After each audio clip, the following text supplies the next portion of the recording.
Bom, e o ministro Alexandre de Moraes, do Supremo Tribunal Federal, abriu nesta sexta-feira um procedimento para apurar acusações feitas pelo ex-ministro da Educação Abraham Weintraub. A investigação faz parte do inquérito das fake news que apura ameaças e ataques contra a Suprema Corte. Moraes incluiu no processo as declarações feitas por Weintraub durante entrevista a um podcast. Na ocasião, o ex-chefe da Educação afirmou que um dos ministros do STF, que negou habeas corpus a ele, tentou comprar sua casa num condomínio fechado, mesmo sem ela estar à venda. Weintraub estava nos Estados Unidos na época. O ex-ministro ainda disse que foi chamado de covarde por ter fugido para outro país. Embora o STF nunca tenha pedido a prisão dele, havia o temor dessa possibilidade. Weintraub é investigado pelos ataques feitos contra o STF no ano de 2020.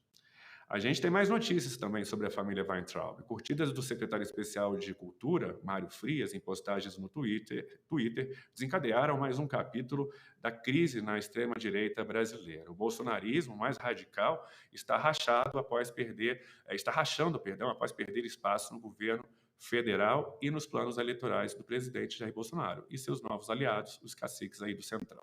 Frias, que se recupera da Covid e está isolado em casa, apertou no botão de curtida de postagens de uma twitteira crítica à rebelião comandada pelo ex-ministro da Educação, Abraham Weintraub, incluindo uma sugerindo que ele deveria ser preso em breve. Foi o suficiente para que o ex-ministro e seu irmão, o ex-assessor presidencial Arthur Weintraub, atacarem um ex-colega de governo na tarde de ontem.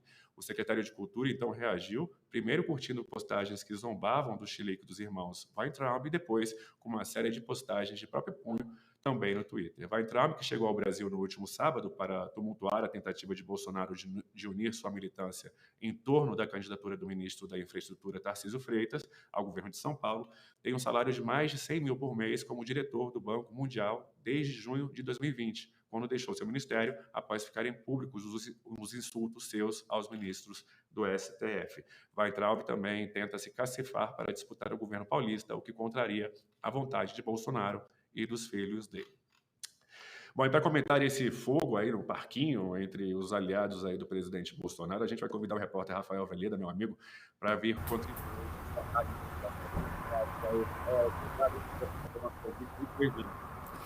Olá, Caio. Muito obrigado aí pelo convite. Sempre um prazer participar do boletim.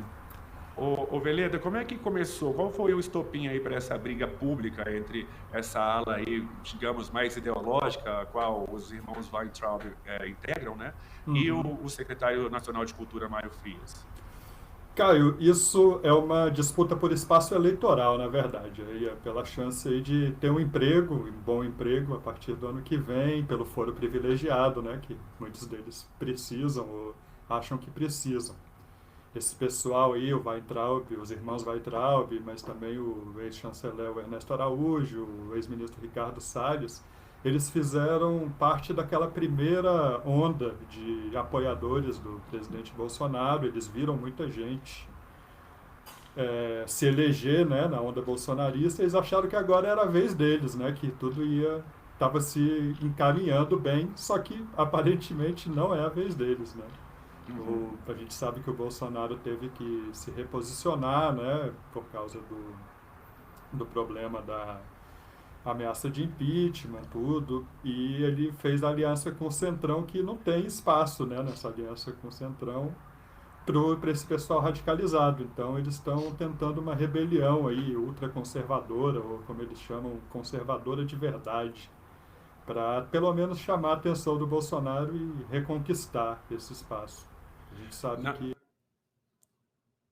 Acho que atenção. você pode concluir, beleza, por favor. É, é que o jeito, né, deles chamarem a atenção do presidente, a gente sabe que é agressivo. Eles xingam na live, eles ficam atacando os aliados, mas respondendo ao que você me perguntou, o Bolsonaro ele não parece disposto, pelo menos por agora, a tomar o partido deles. O Bolsonaro está fechado com o Centrão e acha que esse pessoal, na hora da verdade, principalmente no segundo turno, eles voltam e votam nele e se engajam. essa é a situação. Esse não é o único episódio, né, Veleda? A gente acompanhou ontem também o ex-ministro, ex-chanceler Ernesto Araújo, que foi alvo de um processo judicial pelo ministro das Comunicações do governo Bolsonaro, Fábio Faria. Enfim, a gente percebe que tem acontecido esses movimentos aí dentro dessa ala bolsonarista e ideológica, né, essa área mais raiz, digamos assim, com esses que foram chegando após a eleição do Bolsonaro, como o próprio ex-chanceler, ou, perdão, como o próprio Fábio Faria, que integrou o ministério depois da vitória do Bolsonaro, e o próprio Mário Frias também. O Bolsonaro tem se mantido calado, não tem se pronunciado, mas, ao mesmo tempo, o filho dele, o deputado federal Eduardo Bolsonaro, entrou na briga também e se aliou ali ao Mário Frias, né? Então, contra os Weintraub. Você acha que isso pode ser uma temperatura em relação ao que o presidente pensa? Sim, o Weintraub ele já vinha criticando, né? Ele disse hoje que não consegue falar com o presidente há mais de um ano. Então ele já vinha provocando e o Bolsonaro sem falar nada, achando que existe assim, ele reconhece que existe uma rebelião dos ultraconservadores, mas ele acha que dá para recompor com esse pessoal. Então ele estava tentando não reagir. Só que pessoal explosivo, né? Os filhos dele, tudo. Então ontem o Mário Frias, que está com Covid, está em casa só tuitando, resolveu ir atrás dos irmãos Weintraub. O Eduardo aproveitou, retuitou, os dois chamaram eles de oposição sonsa. E agora, cara, eu acho que os próximos meses aí, até o registro das candidaturas, a gente vai ver muita coisa, muita briga, muita treta, né? Como eles chamam, o fogo no parquinho, o fogo no pastinho.